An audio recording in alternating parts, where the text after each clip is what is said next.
Guys, जैसा कि last week market हमें बड़ा सा गैप डाउन खुलता हुआ नजर आया ग्लोबल सेंटीमेंट्स की वजह से। पहले एक बड़ी सी कैंडल बनाई मंडे को और पूरा वीक उसी के अंदर में काम करता रहा। एक प्रॉपर टाइट रेंज हमें बनती हुई नजर आ रही है। तो क्या यहाँ पे हमें मंडे को नेक्स्ट वीक कोई अच्छी अपॉर्चुनिटी देखने को मिल सकती है? किस तरह से कंप्लीट एनालिसिस बन रहा है निफ्टी बैंक में और निफ्टी 50 में, उस बारे में हम डिटेल में डिस्कशन करने वाले हैं।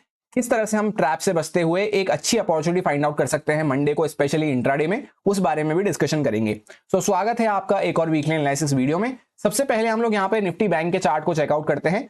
एक बार वीकली टाइम फ्रेम पे नजर डाल लेते हैं कि वहां पे कैंडल किस तरह से बनती हुई जा रही है। तो जैसा लास्ट वीक हमने डिस्कस किया था कि यहाँ पे एक प्रॉपर ट्रेंड लाइन चलती हुई जा रही है और एक इनसाइड कैंडल बना के हम खड़े हुए हैं।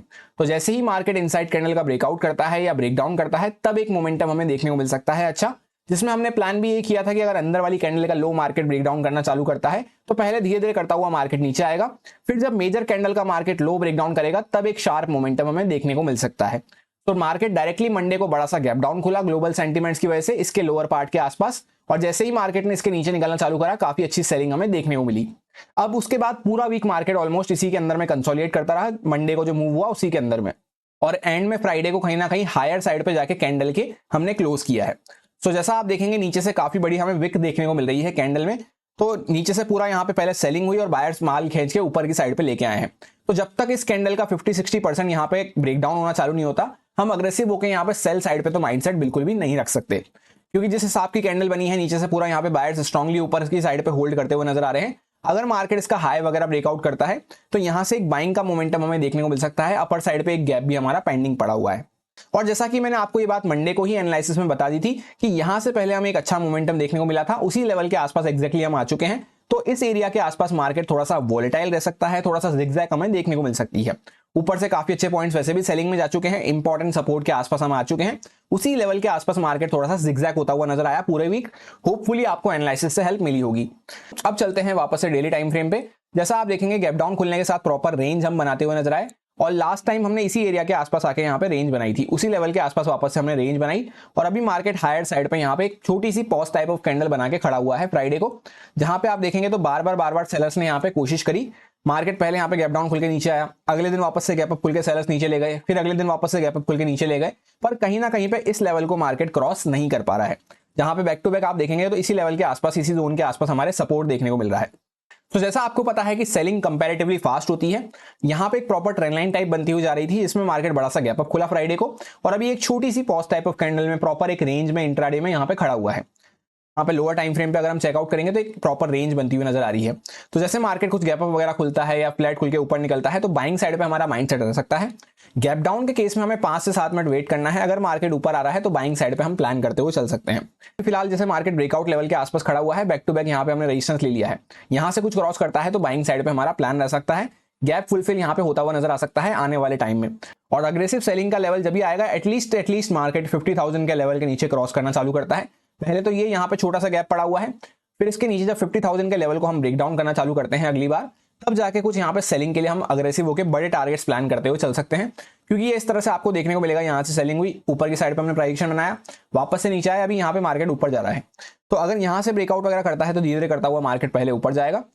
वहीं पे सपोज ऐसा नहीं होता है, थोड़ा बहुत ऊपर जाके मार्केट नीचे आ जाता है, किसी भी कारण से नीचे आता है और 50,000 वगैरह के लेवल को ब्रेक डाउन करना चालू करता है, तभी आपको प्राइस एक्शन यहाँ पे लोअर साइड पे कंटिन्यू होता हुआ नजर आएगा। उस केस में हम अच्छा सेलिंग का बड़ा मोमेंटम कैप्चर करते हुए चल सकते हैं। ओवरऑल प्रीवियस ट्रेंड हमारा पॉजिटिव साइड पे बना हुआ था, यहाँ पे धीरे धीरे करते हुए हम थोड़ा सा सेलिंग में आए हैं।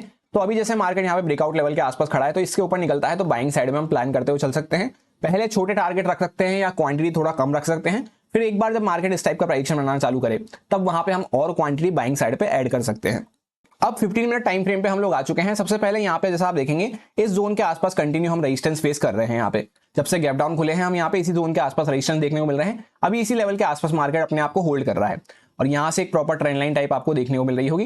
तो मार्केट अगर डायरेक्टली गैप डाउन वगैरह खुलता है, ऊपर आ रहा है, उस केस में हम बाइंग में प्लान रख सकते हैं। ऐसा नहीं है कि गैप डाउन खुलते ही इमीडिएटली हमने बाय कर लिया, अगर मार्केट ऊपर आ रहा है तभी हम बाइंग के लिए प्लान रखते हुए चलेंगे। फ्लैट के केस में मार्केट अगर ऊपर जा रहा है तो भी बाइंग में प्लान रख सकते हैं। डायरेक्टली मार्केट अगर गैप अप खुल जाता है तो वैसे भी यहाँ पे जो सेलर्स वगैरह आए हैं बार बार, ये थोड़ा सा ट्रैप हो सकते हैं, उस केस में भी एक बाइंग में मोमेंटम हमें देखने को मिल सकता है।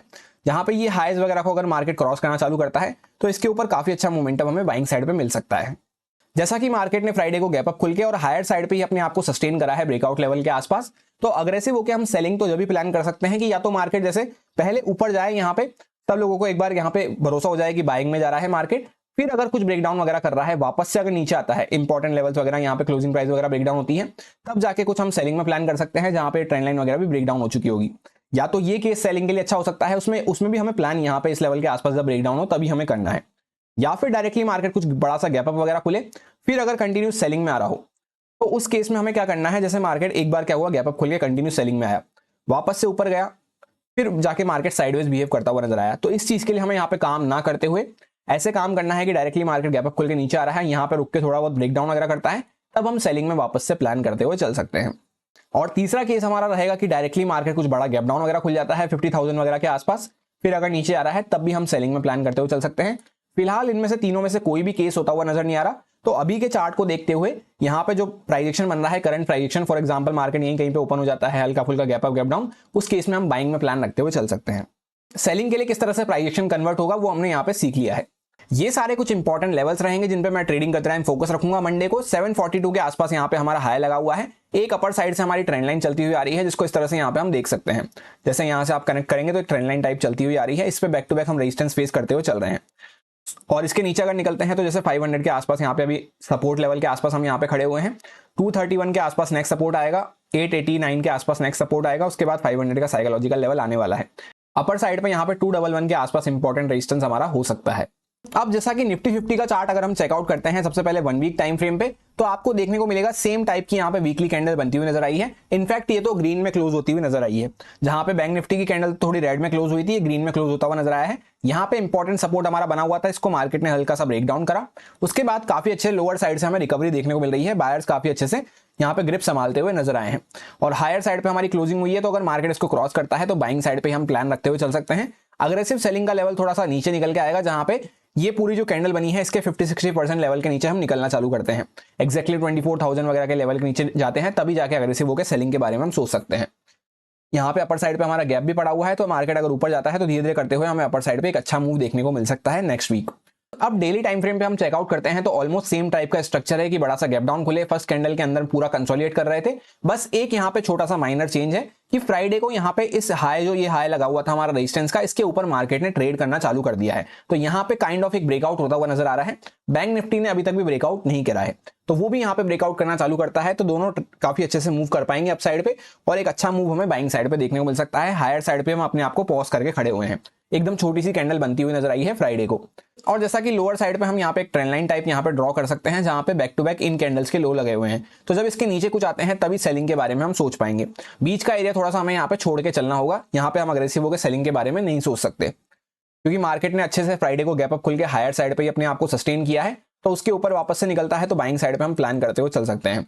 15 मिनट टाइम फ्रेम पे भी आप देखेंगे तो बार बार यहाँ पे मार्केट पिछले किसी भी लो को यहाँ पे अपने टेक डाउन नहीं कर रहा, तो इस वजह से यहाँ पे एक ट्रेंड लाइन चलती हुई आ रही है। तो जब मार्केट कुछ अपने लो को टेक डाउन करना चालू करेगा, अग्रेसिव होकर सेलिंग के बारे में हम जब भी सोच सकते हैं, फिर उसमें हम बड़े टारगेट प्लान करते हुए चल सकते हैं। हो सकता है मार्केट फिर इन लोज वगैरह को भी टेक डाउन करता हुआ नजर आए, पर फिलहाल वैसा नहीं हो रहा। मार्केट गैप अप खुला फ्राइडे को, गैप अप खुल के अच्छे से सस्टेन भी कर रहा है, एक प्रॉपर छोटी सी रेंज बनती हुई नजर आ रही है। सो अब सपोज करते हैं कि मार्केट डायरेक्टली कुछ गैप अप खुल जाता है, उस केस में हम बाइंग में प्लान रखते हुए चल सकते हैं। जो भी यहाँ पे सेलर्स आते हुए नजर आए, छोटी सी रेंज बनती है जब बायर सेलर्स दोनों बैठे रहते हैं, तो इसमें जो भी सेलर्स बैठे होंगे वो यहाँ पे ट्रैप होते हुए नजर आ सकते हैं। पोजिशनल सेलर्स भी जिन लोगों ने अभी तक कट डाउन करना चालू नहीं किया होगा, क्योंकि ऑलमोस्ट ब्रेकआउट लेवल के आसपास ही मार्केट टाइम पास कर रहा है, हल्का सा यहाँ पे इसको क्रॉस किया था, तो इसके ऊपर काफी लोगों की पोजीशन कट सकती है, तो गैप अप के केस में हम बाइंग में प्लान रखते हुए चल सकते हैं। फ्लैट के केस में भी अगर मार्केट ऊपर जा रहा है तब हम बाइंग में प्लान रखते हुए चल सकते हैं। सिमिलर केस यहाँ पे गैप डाउन में रहेगा कि अगर यहाँ कहीं भी मार्केट गैप डाउन खुलता है, वापस से ऊपर जा रहा है, तो हम बाइंग में प्लान रखते हुए चल सकते हैं। गैप अप में वैसे भी एक दिन क्या हुआ, पहले यहाँ पे मार्केट गैप अप खुल के हल्का सा फर्स्ट टेक नीचे की साइड पे लगाया, फिर वापस से ऊपर गया और साइडवेज हो गया, तो इस प्रोबेबिलिटी के लिए हमें काम नहीं करना है, बाकी अदर प्रोबेबिलिटीज के लिए हम काम करते हुए चल सकते हैं। सेलिंग साइड पे फिलहाल यहाँ पे अभी कोई प्राइस एक्शन देखने को नहीं मिल रहा है अच्छा खासा, जहां पे हम अच्छा मोमेंटम प्लान कर सके।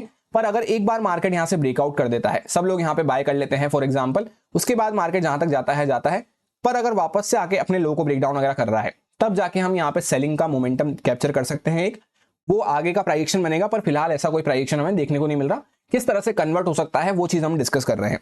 या फिर जैसा हमने बैंक निफ्टी में डिस्कस करा कि डायरेक्टली कोई गैप अप खुल जाता है, मार्केट नीचे आ रहा है, फिर यहाँ पे क्लोजिंग प्राइस के आसपास होल्ड करके वापस से ब्रेकडाउन वगैरह कर रहा है, तब जाके हम सेलिंग में कुछ प्लान रखते हुए चल सकते हैं। या फिर जैसे मार्केट डायरेक्टली गैप अप खुल जाता है, तो उस केस में पहले अगर मार्केट सेलिंग में आ रहा है फॉर एग्जांपल, तो हमें बाइंग को थोड़ा सा वेट करना है, और फिर वापस से जब मार्केट अपने हाई वगैरह को क्रॉस करता है तभी हम बाइंग में प्लान करते हुए चल सकते हैं। ये सारे कुछ इंपॉर्टेंट लेवल्स रहेंगे जिन पे मैं ट्रेडिंग करते टाइम फोकस रखूंगा। 338 के आसपास यहाँ पे इंपॉर्टेंट रेजिस्टेंस हमारा बना हुआ था, अभी इसी लेवल के आसपास हम सपोर्ट लेके खड़े हुए हैं। 500 का साइकोलॉजिकल लेवल निकल के आएगा, 656 के आसपास यहाँ पे हमारा एक इंपॉर्टेंट लेवल हो सकता है। डाउन साइड पे 200 के आसपास एक सपोर्ट हमारा बना हुआ है, 24,000 का साइकोलॉजिकल लेवल निकल के आता है। एक लाइन में सिंपल सा प्लान ये है कि मार्केट दोनों इंडेक्स में यहाँ पे ब्रेकआउट लेवल के आसपास खड़ा हुआ है। निफ्टी 50 में तो इनफैक्ट ब्रेकआउट करना चालू भी कर दिया है। तो मार्केट अगर यहाँ से कंटिन्यू करता है, दोनों इंडेक्स साथ में कंटिन्यू करते हैं, तो काफी अच्छा बाइंग मूव देखने को मिल सकता है। सेलिंग के लिए फिलहाल अभी लेवल्स दूर हैं, क्योंकि जैसे यहाँ पे जो भी बायर्स वगैरह बैठे, यहाँ से जो भी बायर्स वगैरह बैठे, तो ज्यादा मार्केट इन बायर्स को ट्रैप कर सकता है। थोड़ा बहुत गैप डाउन वगैरह खुलता है, नीचे वगैरह आता है, फिर वापस से ऊपर जा सकता है।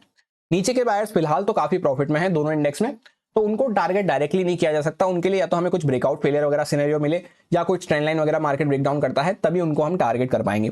इसलिए अभी फिलहाल इनिशियल प्लान हमारा बाइंग साइड पे रह सकता है, जैसा हमने कंडीशन डिस्कस करी वैसे होते हुए नजर आती है। तो यही मेरा सिंपल सा एनालिसिस बन रहा था दोनों इंडेक्सेस में, जो आपके साथ प्योरली एजुकेशन एक्सपीरियंस पर्पस से शेयर किया गया है, सारे लॉजिक्स एंड रीजंस को एक्सप्लेन करते हुए। अब अगर आपको अच्छा लगता है, समझ में आया है, तो आप इसको यूज में ले सकते हैं अपने रिस्क पे, अपने प्रॉपर रिस्क मैनेजमेंट को फॉलो करते हुए, अच्छे से स्टॉप लॉसेस वगैरह को फॉलो करते हुए। Happy Monday, thank you.